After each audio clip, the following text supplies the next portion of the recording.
Hey, Attorney Brian Parker here with another exciting video. This one is not going to be exciting, but it could be.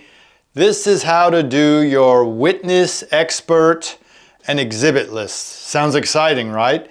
I'm going to try and make it exciting because there's always a purpose behind why you do these things. Either the court has a purpose of having the parties put out witness lists and exhibit lists, or there's a Parker purpose, the Parker rules. We're going to see Problem Parker showing up again, and you're going to be learning about the chess match of litigation and trial litigation. Ugh. But anyway, we're going to be messing with parties by messing with non-parties that the plaintiff in most of these cases is hiding behind. I'll explain that to you. You've heard me talk about the forward flow agreement. That's going to be a big thing you want to pay attention to today. Counter Affidavit helps you again. You'll see how. And you're going to fill out the witness and exhibit list the same way you fill out your affirmative defenses. How? You either bring it or you lose it. But because of I'm me, there's also an exception if you don't bring it on time. I'll show you that. So you have two kinds of witness list. There's the expert witness list, which is more technical, somebody with specialized knowledge or training experience in a particular area, as opposed to an actual what's called a lay witness. Okay, no jokes. But there's lay witnesses out there that are the people that actually experienced either the actual event or someone's reaction to it, separate from any hearsay. But one of the rules is better to err on the side of putting too much in both your affirmative defenses, as long as you can prove it, and your witness and exhibit and expert list. Why? Because the court has deadlines, and if you miss those deadlines, again, while there are Parker exceptions, there generally aren't exceptions if you miss the deadline. All right, so I want you to remember that writing a witness list or an exhibit list is like presenting a case at trial. Why? Because you started at the beginning and you bring it home at the end with your closing argument. So I want you to do the same thing with your exhibit and witness list. So let me give you an example, a quick example of how a witness list looks like with the Parker rules. We're going to do a lot of Parker sounds today. So let's put that up there, Cindy, 1 through 7, Shazam. So you can see the very beginning is, and by the way, this is not an exception, but this is, you got to remember to do this. Always put in there, I'm naming all the witnesses from the other side's document. And you can do that. And that's just a safe, inclusive way, not progressively inclusive, but so you include everything. So if you miss something, they're likely have said what you missed. So if you know what, you could probably get away with, don't do this. We're just saying, number one, I want all the witnesses mentioned in the other side's witness list. That's probably enough. But we don't do that because we're attorneys. We put too much into it. So all witnesses necessary. Number 2, to show ownership or lack of ownership. Do you smell what I'm cooking here? This is the actual kind of defense in case that we argue generally. All witnesses necessary to show the ownership of the right, title, and interest of the debt by secured trust or ABS. Number 4, plaintiff custodian of records. Number 5, all witnesses necessary to show the chain of title. So you can see the progression here, finally leading to plaintiff's officers showing how and why the debt was sued upon. So what you're doing there, it's a tricky thing, but it's not. You're playing a trick on them. When an attorney signs a document, he or she can't just sign something and go, well, that looks good to me. They've got to do an investigation, and they have to sign, which is a warranty or representation that they're not filing a lawsuit to harass or based upon something they have no idea or they didn't investigate first. So that's the end of it. That's where they go through all those things supposedly, and at the end they sign on the line that is dotted saying, yep, here's the lawsuit. And so that's what that progression I'm talking about. So you want to lead up to that lawsuit about what your demands are. As far as witnesses, and you do the same thing with exhibit lists and the expert lists. With this video, you will get a ton of witness lists, exhibit lists, and expert lists, some 1 or 2 expert lists. And normally there is no expert list. It goes inside a witness list. You just make sure you say it. Otherwise, it's all considered a lay witness, and the rules are an expert can't come in unless they're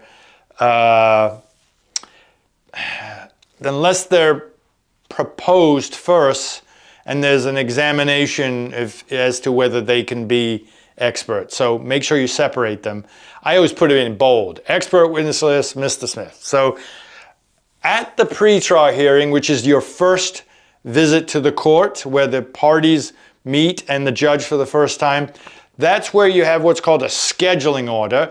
And the scheduling order sets all the dates and deadlines. One of them is your witness list is due, your expert witness list is due, your exhibit witness list is due. One caveat, I get to use that word, you can use it too. Expert witness list, not so much for this type of work. I will have it if I get a sense that this case is going to go to trial, then I've got my expert. And we'll talk about experts if you're going to go that way for you towards the end of this video. Oh, I forgot my statutory duty. I've got 2 things I got to do. Number 1, like, love, subscribe. I'm supposed to say it at the beginning and I keep forgetting because I'm so excited and enthusiastic. And then number 2, like, love, and subscribe. There you go. I know there'll be my number 2. See if you can guess what I'm going to say to you for the 100,000th time. Anyway, pro tip. After the scheduling order is set, meaning all the deadlines and dates that you've got to adhere to, you put those in your calendar so you don't miss them. And I always put them 7 days away from the actual date just so I can do what I got to do and not miss anything. But pro tip, follow your expert and lay witness and exhibit list right away. Why not?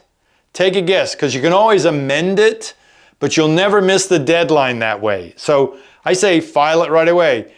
But where are you going to get the information from for that? I wonder what we do. What exhibit, what documents do we use their documents against them, and that's what goes into our counter affidavit, right?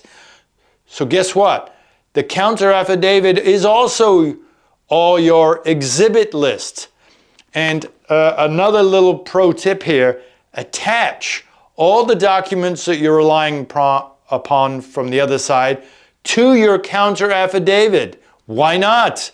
If the judge or the court is going to look at your counter affidavit, which is so important, remember it follows you the whole way through of the litigation, have the documents you want he or she to pay attention to. So attach those to your counter affidavit. And there's a cool thing. When you have, I'm reading this, I admit it. This is kind of a long and sticky one. There's a Parker exception to if you miss a deadline or filing date. What's the exception? I just told you. When you do the counter affidavit, you have all the reasons why you are not liable for the debt or they've broken the law. You've attached the exhibits that prove that. That is basically your exhibit and witness list, because you're going to name some names in there too. So if you missed a deadline, the counter affidavit saves your tuchus. And it makes sure that you've at least filed something. And you can always point to that and go, yeah, geez, I missed. But my counter affidavit, it lists everything I'm going to be bringing. And that's already filed. That beat the witness list deadline by months, right? So always add your documents that you're using to show they did not do what they're supposed to do. Attach them to your counter affidavit. It's a little tip for you. All right. There's another legal way, but I'll give myself credit for this. If you miss bringing something in you should have brought in on the witness list, exhibit list, or lay witness list, or expert list, you can still bring things in to rebut that was brought in. So they bring in and say, yep, the guy didn't do a certain thing, and you've got the ticket and the picture showing, yes, he did. While it's not on your exhibit or witness list, you can bring it in to rebut what was said, even though it's excluded because you did not bring it in the right way, which is the witness and exhibit list. So The thing about trials and even major hearings is while there are court rules framing everything and having deadlines and a scheduling order, we're scheduling something so we keep people on a fast track. And there's actually a litigation in some courts that are called fast track litigation. You get down in Virginia federal court, they got a rocket docket, they call it. It's a scheduled boom, boom, boom. We're not going to miss anything. So if something is scheduled, it's supposed to go. But what happens is if you miss a deadline and you don't bring in something, court trials, major summary disposition here is in the fighting and the litigation, it gets messy as much as we want things organized. And the other side, so you may bring something in and the other side's objection, it wasn't on this witness list. They may not say that because they have a reason for bringing that in. Or they want to bring something in and you know they didn't do what they're supposed to do. You let it in because you have a bigger purpose.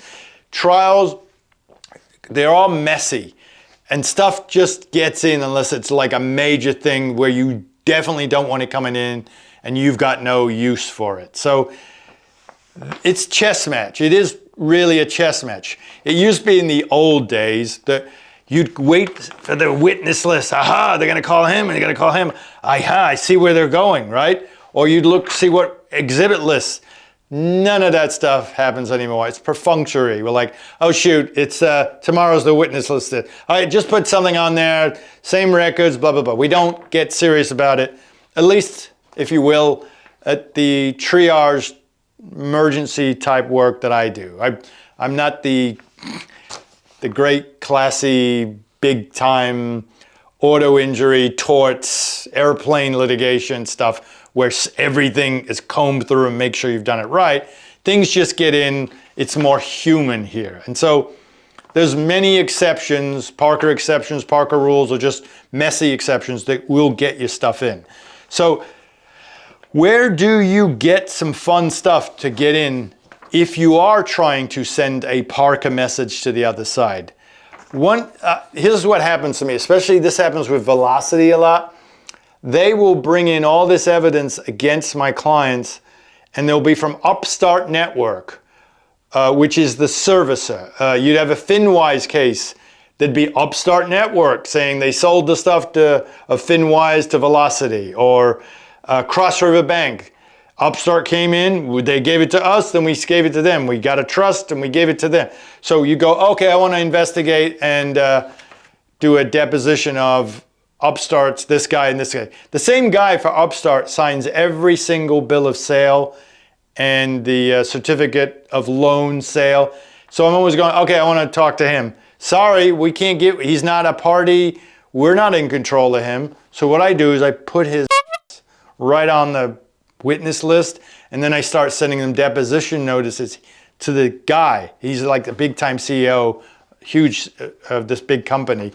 Suddenly, Velocity, they start getting more paternal about this guy. Hey, you can't do that. I go, well, you just told me I'm to leave you out of it, right?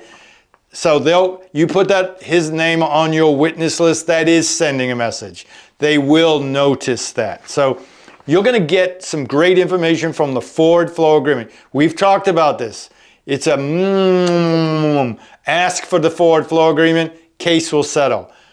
Because a forward flow agreement is a creditor selling a debt to a debt buyer, and they're selling it as is without recourse, meaning you have this, you can't sue us. They know they're selling crap to the debt buyer. That's why it's pennies on the dollar. But if you start putting them on your witness list and start deposing Citibank and involving them, well, they know they have an agreement with the debt buyer without recourse, meaning you can't touch us legally. And you go start messing around and saying, nah, I'm going to bring you in. Who's paying for that defense? Suddenly, you've got the pressure of the creditor on the debt buyer now. So you can send messages and have fun with the witness list by saying, I'm going to depose this guy. I'm going to need to see the whole... Hey, big pro tip. Put the forward flow agreement on your exhibit list. You will crank They will go nuts. But it's right in every bill of sale. You know what? Cindy, put up a bill of sale, Shazam, right there. They're selling it without recourse. They sell it without representation. In other words, they're like, yeah, you have this. They don't want any involvement. That's why they say we're selling it without recourse. So if you start bringing them in, that is pressure that you're making on the people that are giving you a hard time. So you can use your exhibit and witness list to be a problem parker pest, to make them, you know, you're not being a jerk. You ask for them cooperation because they're depending on that documentation to take your money, to win their case. So you have a right to say, hey, you're using that. And then they say, no, that's not a witness. It's not a party. All right, let's have some fun. I gave you the right way to do this. So speaking of summary dispositions, you know how important the counter affidavit is to me, to you, and how I'm starting to bring the forward flow agreement in for you and explaining it for you and for me. It's for my clients. You ask for that, case is over. I got so many ways I can kill that case anyway. They give non-represented people a hard time, so this is a deal breaker for them. They suddenly love you and they'll settle the case. Because I just explained to you, the creditor does not want any involvement, because before they know it, now they're going to have to say, how come you didn't give the right information to the debt buyer? You could see the debt buyer going against the creditor. You could cause so many problems. So I want to show you something. How important this counter affidavit is at the most important time. So one of the most hostile motions that can be filed against you is the summary disposition. So I'll show you what it looks like in Michigan. It's under MCRA 2.116, and it is a cookbook recipe of how you bring these things, how you defend things. It's following the rules. It's a serious motion. Someone will file that against me and they'll be nice to me, and I'll go, that you just filed a hostile motion against me and you're expecting me to give you a professional courtesy because you missed something? Hell no. That's a hostile motion. But what I want to make a point to you is, Cindy, put up 2.116G and then just start slowly going through that list. And what I've done is I've highlighted every time the word affidavit is in a very serious motion. Either you're having to bring an affidavit or the court is looking to whether you did an affidavit. It's a very important part of litigation, is this affidavit. That's why I'm always preaching to it. It works for you at your answer. It works for your affirmative defenses. It works for you at your counterclaim. And when you start getting into the real tough, serious stuff, even the courts are going, affidavit, affidavit. So just look at that. I'm on the third page now. Look at the top of the page will be H, Cindy, Shazam. Look at that.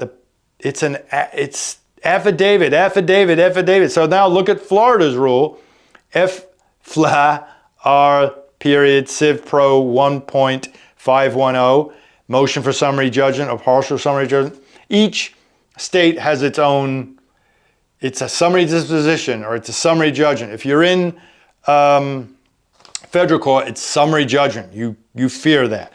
But again, on that same page, if we go down and we go to the next page, Cindy, starting at A, there's that word, affidavit. Look at number 4, affidavit. It's very important. Look at 1 and 2 after D, affidavits or declarations. In the Florida case, it says the court need consider only the cited materials, but it may consider other materials in the record. So that's where I'm talking about where things get messy and you forgot a deadline, you forgot to put something on. But if you've got it in for another reason to rebut something that they brought out, or it just came in on another document, maybe your counter affidavit, even the court rules in a serious thing like a summary judgment, the court may consider other materials on the record. So if you've got them in some way, you can use them down the road. And again, on that same page, more information about affidavits. In the Florida rule, the fact that you didn't bring an affidavit or something, a counter affidavit, at the bottom, consider the fact undisputed for the purposes of the motion if you didn't bring something that buttresses or supports the truth, like an affidavit. So that affidavit is very important. Now, lastly, the expert witness list. So I just gave you the lay witness and the expert witness. You're going to get all these examples with this video on the membership site, collectionstoppersolutions.com. Tons of them. But you can look at the expert witness list as something you're not to be concerned about. So you'll hear the court talk about it, and it may kind of, oh, what is another thing I had to do? Forget it. At this level, unless you sense it's going all the way to trial and you've got a real magic point to make, or maybe even securitization perhaps, then you're bringing in a witness that's an expert. So even like me, if you don't really have an expert, I have one expert, but I'm going to show you where you can get experts from, all right? Where do I find an expert, Brian? You keep talking about the expert list. Okay. Anybody that has an understanding of assignments is a potential expert, because this is what this litigation is all about, is proving a lack of assignments, all right? So find a veteran real estate broker or someone that is in the business of selling real estate. They are the most expert, educated in assignments. Their whole business. You want an even better guy? Is the title insurance person. If they make one slip up, one error in the chain of title, they're on the hook big time if there's a claim. So you better believe they've scoped the property records out for any changes, any breaks in title. That's an expert in the chain of title. Even better one, and this is what I'm going to be becoming. Attorneys that do this kind of work, and they've been doing it, like myself, actually, a member gave me this, but here it is. I'm going to become a CODA, and that's a specialist in chain of title analysis. So you've got your attorney, your title insurance person, or your real estate guy. I have a real estate guy that I turned into an expert. How did I do that? I started naming him in all my expert witness lists. I started naming him in everything I could, in exhibit lists.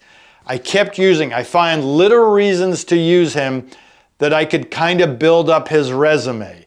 I'm sure you can go online and find an expert for any kind of work, but if you want to create your own, if you're in this line of work or you got a couple of cases, start using a guy that has what I told you, the qualifications previously, and make him into your expert, because that's how they're going to, if they depose him, they go, well, what kind of work have you done on this before?